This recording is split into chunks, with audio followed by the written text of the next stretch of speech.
بسم الله الرحمن الرحيم الحمد لله حمد الشاكرين والصلاة والسلام على سيد المرسلين سيدنا محمد وعلى آله وصحبه أجمعين اللهم صل وسلم وبارك على سيدنا محمد طب القلوب ودوائها ونور الأبصار وضيائها وعافية الأبدان وشفائها وصلى الله وسلم وبارك على سيدنا محمد كلما ذكرك الذاكرون وغفل عن ذكرك الغافلون. Some issues which I wanted to touch upon tonight. One was regarding the Anbiya alayhimus salatu wassalam, the prophets alayhimus salatu wassalam being alive in their graves. When prophets alayhimus salatu wassalam pass away and are placed in their graves, it is known through mutawatir hadith, mass transmitted hadith. The word mutawatir relates to those hadith that have been transmitted to us by such a huge number of people that the hadith cannot be deemed a lie. The hadith would be considered truthful. So the prophets ﷺ being alive in their graves is something which has reached us through mass transmission, which is known as tawatur, mutawatir. And this is why Al-Imam Muhammad bin Ja'far al-Kattani rahimahullah ta'ala in his book Nazm al-Mutanafir fil Hadith al-Mutawatir, and prior to him other ulama have included the hadith of the prophets alayhi salatu wasalam being alive in their graves as being mutawatir, having reached us through so many transmissions, chains of transmissions. And this is why Al-Imam al-Bayhaqi rahimahullah ta'ala compiled an entire book compiling so many different narrations regarding al-anbiya'u ahya'un fi quburihim yusallun. Prophets are alive in their graves praying. So now when someone changes this concept in their mind, when someone believes that the Prophet sallallahu alaihi wasallam or all the prophets alayhi salatu wasalam are praying in their graves, when they go to Al-Madinatul Munawwarah to visit the Messenger of Allah sallallahu alaihi wasallam, their attitude to visiting the Messenger of Allah sallallahu alaihi wasallam would be different, because they know that Sayyiduna Rasulullah sallallahu alaihi wasallam is praying in his grave and is alive. In this regard, the retort or the response we receive from the modern pseudo-Salafi movement, the oil-backed Salafi movement, is that these ahadith, these narrations of the Messenger of Allah sallallahu alaihi wasallam are ahadith that we must interpret as being what they would say just in his barzakh, meaning the isthmus life, the intermediary life.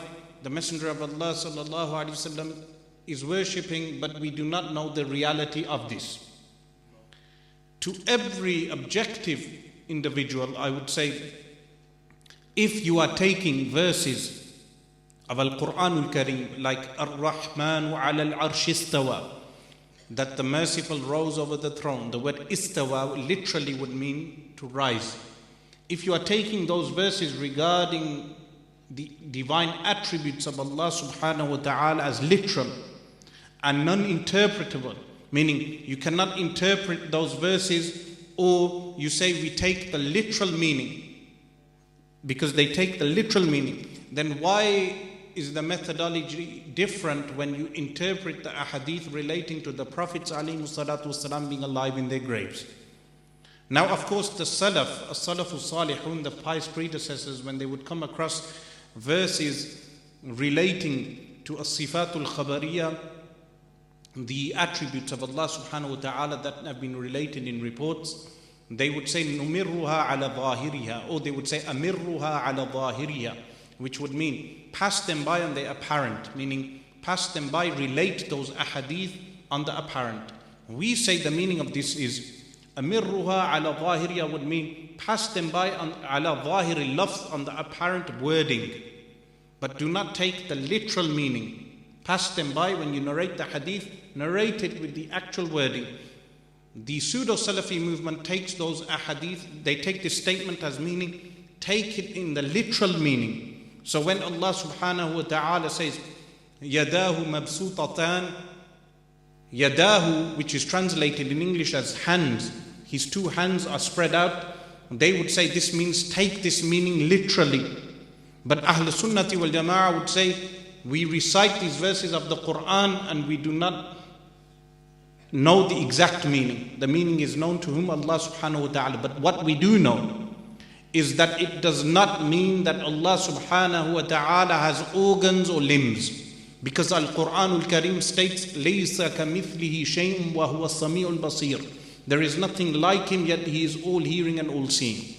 So the Anbiya alayhimu salatu wassalam, being alive in their graves, the Messenger of Allah sallallahu alayhi wasallam has informed us that the Anbiya prophets are alive in their graves. And this is why in the debate, for the interlocutor, the debater, to attempt to weaken one hadith is insufficient, because the definition of a mutawatir hadith is such that even if you weaken one hadith, there are so many ahadith, individual ahadith, that the sum total number of ahadith are so many that it would be impossible for any fair-minded individual to reject. So the hadith of the prophets being alive in the graves is a hadith, mutawatir, mass-transmitted hadith. This is the first point I wanted to cover. So this would mean that the Prophet ﷺ is alive in his grave, and Sayyiduna Musa alayhi salam, who's buried in Jericho, in modern-day occupied Palestine, Sayyiduna Musa alayhi salam is also alive. The Messenger of Allah sallallahu alayhi wasallam, in a hadith narrated by Imam Muslim in his Sahih, said, مررت بقبر موسى عند الكثيب الأحمر وهو قائم يصلي. I passed by the grave of Musa alayhi salam عند الكثيب الأحمر, under a red dune hill. وهو قائم يصلي. He was standing up and praying, meaning Sayyiduna Musa alayhi salatu wasalam was standing up and praying. This hadith foretold the discovery of the grave of Sayyiduna Musa alayhi salatu wasalam, which the modern day Zionists do not accept. This is why today the grave of Musa alayhi salatu wasalam is under the custodianship of Muslims. In that grave, Sayyiduna Musa alayhi salam was a witness praying. This, moving on from this first issue to a second issue, is that if an objective individual, and I am addressing those people who are undecided, meaning they are not sure on these issues, I would say to them, moving on from the first issue, which is regarding the Anbiya alayhimu salatu wasalam being alive in their graves, each individual hadith must be investigated and looked at for every objective individual. Once you move on from this, you move on to a second aspect, which is that Allah subhanahu wa ta'ala says in Al-Quran Al-Karim, لِيَكُونَ الرَّسُولُ عَلَيْكُمْ شَهِيدًا, that the messenger may be a witness over you. Regarding this witnessing of the Messenger of Allah sallallahu alaihi wasallam, there is something known as Ardul A'mal, the presenting of the actions of the ummah, of the nation of the Messenger of Allah sallallahu alaihi wasallam in his grave. In the hadith narrated by Imam al-Bazzar in his Musnad, on the authority of Abdullah bin Mas'ud radiyallahu anhu, and there are different wordings for the hadith, the Messenger of Allah sallallahu alaihi wasallam said, hayati khayrul lakum tuhdithuna wa yuhdathu lakum. And this can be recited with the tashdid, hayati khayrul lakum tuhaddithuna wa yuhaddathu lakum. The meaning would be that my life is a great good for you. You relate and it is related to you. Or you carry out actions and divine revelation is sent. This is regarding the life of the Messenger of Allah sallallahu alaihi wasallam on earth. But the Messenger of Allah sallallahu alaihi wasallam said, وَمَمَاتِ خَيْرٌ لَكُمْ, that my passing away is a great good for you. وَمَمَاتِ خَيْرٌ لَكُمْ. In what sense? In the same narration, Sayyiduna Abdullah bin Mas'ud radiyallahu anhu states that the companions said that how is your living a great good? We know of through the mass transmitted hadith, like in the Sunan of Imam Abu Dawud, that the Messenger of Allah sallallahu alaihi wasallam said, Inna Allah harrama ala al-ardi an ta'kula ajsad al-anbiya, that Allah subhanahu wa ta'ala has prohibited on the earth from consuming the bodies of the prophets. Similar type of hadith. But here the Messenger of Allah sallallahu alaihi wasallam said, تعرض علي أعمالكم وإذا رأيت خيرا فحمدت الله وإذا رأيت شرا فاستغفرت الله لكم.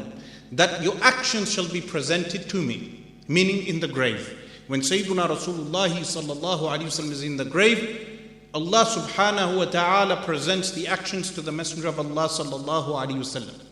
إِذَا رَأَيْتُ خَيْرًا, when I see good actions, I will praise Allah. وَإِذَا رَأَيْتُ شَرًّا, and when I see bad actions, meaning knowledge of bad actions is presented to the Messenger of Allah sallallahu alayhi wasallam, فَاسْتَغْفَرْتُ اللَّهَ لَكُمْ, I seek forgiveness from Allah for you. And this is the meaning of the verse of the Quran, وَلَوْ أَنَّهُمْ إِذْ ظَلَمُوا أَنفُسَهُمْ جَاءُوكَ فَاسْتَغْفِرُوا اللَّهَ وَاسْتَغْفَرَ لَهُمُ الرَّسُولُ لَوَجَدُوا اللَّهَ تَوَّابًا رَحِيمًا. That when they wrong themselves, when any Muslim today, me and you, we wrong ourselves. Of course, in the debate, he said this is specific to the life of the Messenger of Allah sallallahu alaihi wasallam, but it is not. The verse is mutlaq, meaning unrestricted. That when they wrong themselves, they go to you, meaning to whom? To the Messenger of Allah sallallahu alaihi wasallam. This brings me to the third issue. The third issue is visiting the Messenger of Allah sallallahu alaihi wasallam in al-Madinatul Munawwarah. So when we sin, we wrong ourselves, we go to the Messenger of Allah sallallahu alaihi wasallam, and we say to the Messenger of Allah sallallahu alaihi wasallam, because number one, he is alive in his grave, and this being alive in the grave means the flesh, the body is not consumed, and the Messenger of Allah sallallahu alaihi wasallam is alive and worships Allah subhanahu wa ta'ala. He worships Allah subhanahu wa ta'ala, and the actions are presented. When they wrong themselves, Ja'uka, they come to you and they seek the forgiveness of Allah, and the Messenger of Allah sallallahu alaihi wasallam seeks forgiveness for them. What will happen? They will find Allah subhanahu wa ta'ala tawwab ar-rahima, turning to them and merciful to them. So this brings us to the third issue. In the Sunan of Al-Imam ad-Daraqutni rahimahullah ta'ala, the most famous hadith on the ziyarah and visitation of the Messenger of Allah sallallahu alaihi wasallam is Man zara qabri wajabat lahu shafa'ati. Whoever visits my grave, my intercession is necessary for him. This hadith is narrated by Sayyiduna Abdullah bin Umar radiyallahu anhuma. The objectors, starting with Abu al-Abbas Ahmad bin Taymiyyah, because he was the first person to reject visitation of the Messenger of Allah sallallahu alaihi wasallam. Prior to him, no scholar rejected visitation. In fact, in the early Hanbali works like the work of Ibn Qudama al-Maqdisi rahimahullah ta'ala, al-Mughni, one of the best reference books for the Hanbali school, they recommend people to visit the grave of the Messenger of Allah sallallahu alaihi wasallam, or al-Ahkam al-Sultaniya by one of the early Hanbali scholars, not the one of al-Mawardi, which is a separate book by a Shafi'i scholar. This hadith, they attempt to weaken from 3 points. Number one is the weakening of the narrator Musa bin Hilal. And they present for this, they say Musa bin Hilal was declared as being majhul, unknown by Abu Hatim al-Razi rahimahullah ta'ala, who was a scholar of hadith. And regarding him, Al-Uqayli said in his book Ad-Du'afa, La yutaba', that he is not followed upon in a hadith. This type of presentation of weakening of the hadith, of course, the common Muslim, when they hear such technicalities, would be unable to discern such minute points which have obscurity. But when you go back and look at the methodology of Abu Hatim al-Razi, you find out that Abu Hatim al-Razi, when he declares a narrator as being majhul, he does not mean that the narrator is totally unknown. He means for him specifically the narrator is unknown otherwise. As Al-Imam Jalaluddin Abdul Rahman As-Suyuti rahimahullah in Tadrib al-Rawi mentions that Abu Hatim al-Razi declared even narrators of Sahih al-Bukhari as being unknown. In fact, he went so far that he declared companions of the Battle of Badr as being unknown. So this obscurity is unknown to the person to whom it is being presented. They will start thinking Musa bin Hilal is weak. Why? Because Abu Hatim al-Razi weakened him. But they will not know that Abu Hatim al-Razi was such, when in his methodology, when he would declare someone as being majhul, he would mean that he is unfamiliar of that particular narrator. Like this, they attempt to weaken the hadith. Regarding Al-Uqayli, his weakening in Al-Du'afa, we know what Al-Imam Al-Dhahabi rahimahullah ta'ala has to say regarding that. That when he says La yutaba', he just means that that person is unique and alone in narrating that hadith. And likewise, the second objection is relating to Al-Imam Al-Dhahabi's wording, where he sometimes may refer to a hadith as being munkar. Now, munkar in hadith methodology generally means a hadith which is rejected. But particularly when Al-Imam Al-Dhahabi rahimahullah ta'ala mentions a hadith being munkar, what he means is that narrator is alone in narrating that particular hadith.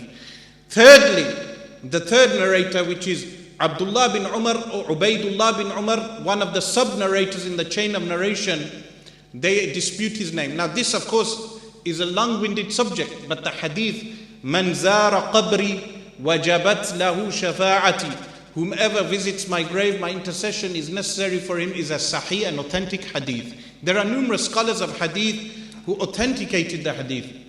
Jazakumullah khair. By the way, kissing the hands of elders is permitted. That's a different subject, because even in this day and age, the objections are even made to kissing the hands of elders. Kissing of hands of elders is permitted in the Sharia and the Sunnah of the Messenger of Allah sallallahu alaihi wasallam.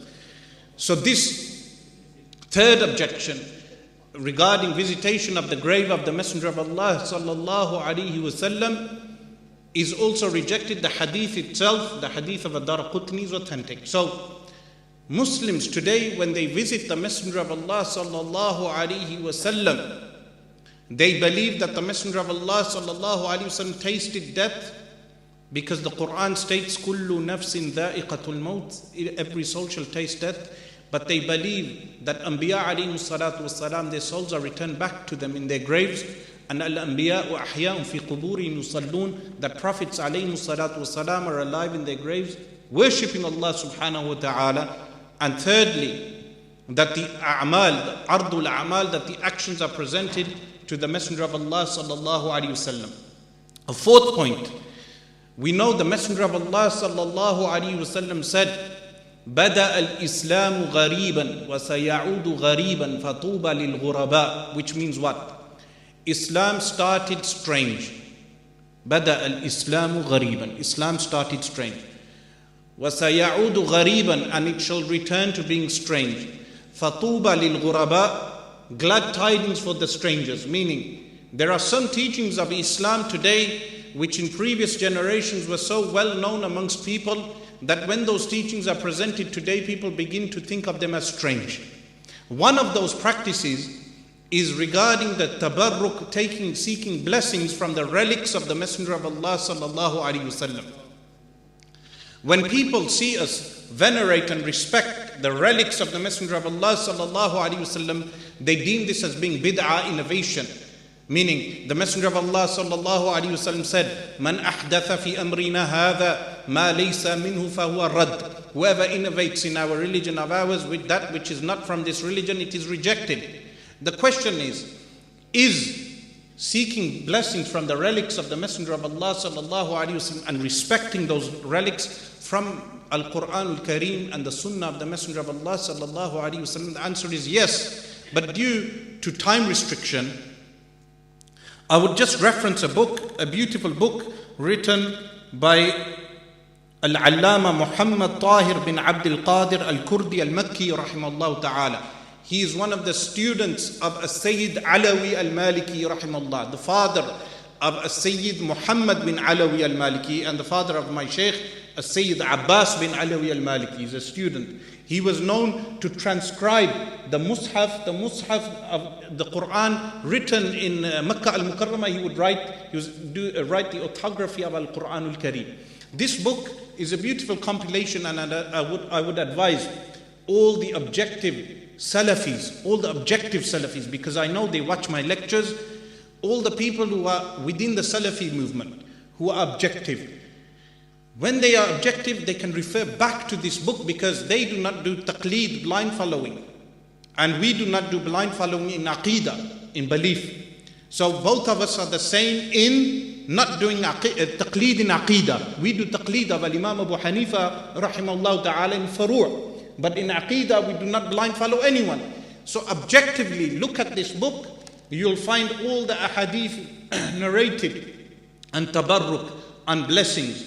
And you will find that within the hadith, for instance, he has أخرج البخاري عن أنس بن مالك رضي الله عنه. That Al-Bukhari narrates. Al-Imam Muhammad bin Ismail Al-Bukhari رحمه الله تعالى أن رسول الله صلى الله عليه وسلم لما حلق رأسه كان أبو طلحة أول من أخذ من شعره. That when the Messenger of Allah صلى الله عليه وسلم had his blessed head shaved, the first person to take the hair was Sayyiduna Abu Talha radiyallahu anhu, who took the hair.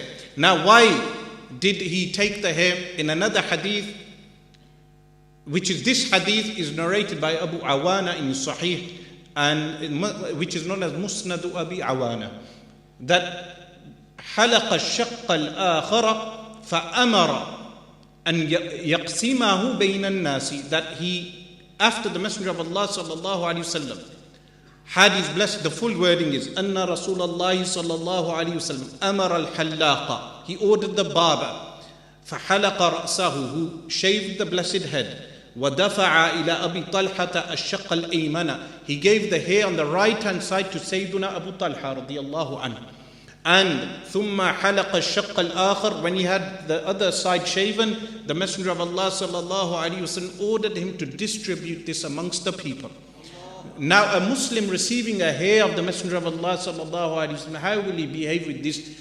And which group of people today venerate the relics of the Messenger of Allah sallallahu alaihi wasallam? By Allah, objective Salafis. Oh, objective Salafis, this is from the Sunnah of the Messenger of Allah sallallahu alaihi wasallam.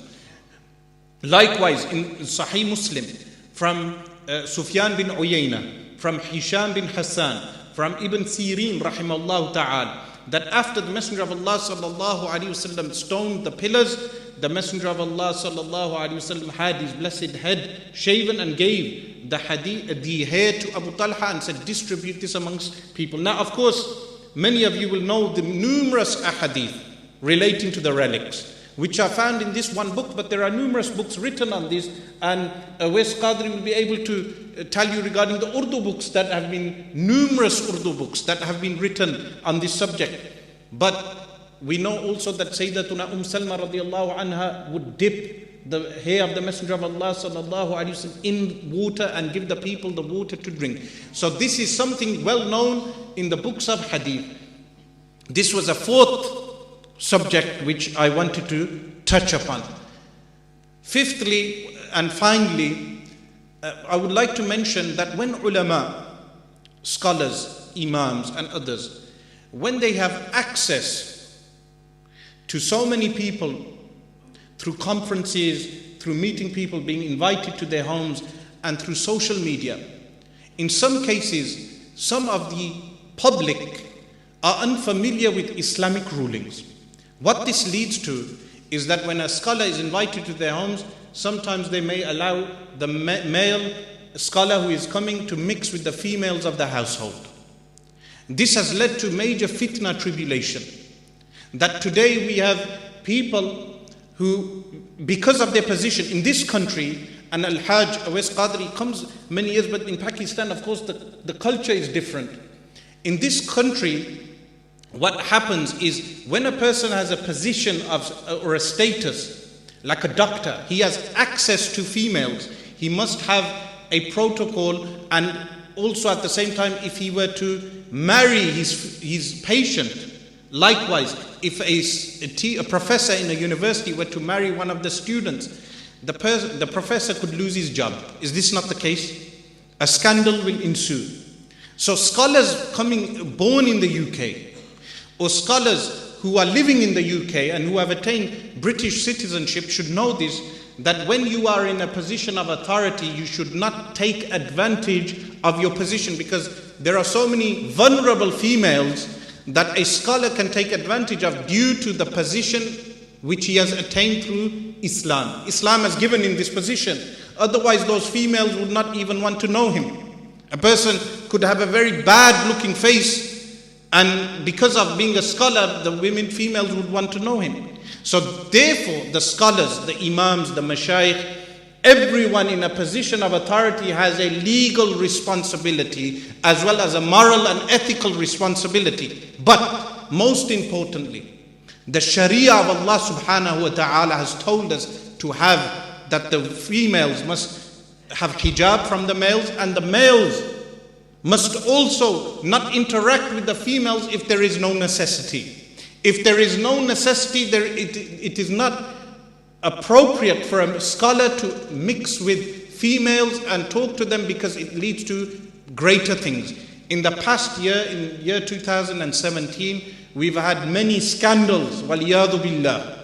We ask Allah subhanahu wa ta'ala to cover the sins of those individuals, the scholars and the public. We are not here to reveal the sins of any specific individual, but a nasiha, a word of advice, because I am not here to entertain people. A word of advice for anyone in our position is you must have a moral responsibility. And that moral responsibility means that you do not interact with females except with darura, which is necessity.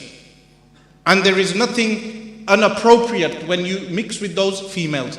Lastly and finally, I would like to notify Nu'man Ali Khan from America that he made a statement regarding the Messenger of Allah sallallahu alaihi wasallam. Of course, he lives over the pond, over the oceans. I would like to send this message to him that he must retract his statement regarding the Messenger of Allah sallallahu alaihi wasallam, that the Messenger of Allah sallallahu alaihi wasallam accepted Islam at the age of 40, waliyadu billah.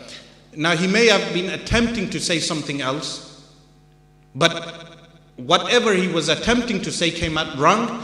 In legal terms, what he said was inappropriate, and the legal judgment can be given by an English-speaking scholar like Mufti Munawwar Atiq, or anyone who is qualified to give a judgment.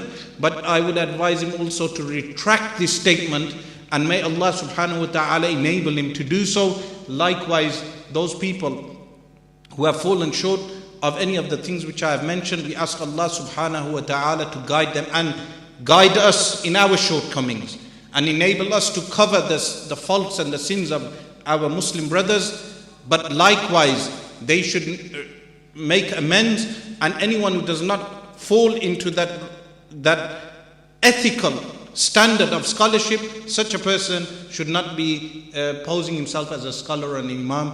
Walhamdulillahi Rabbil Alameen.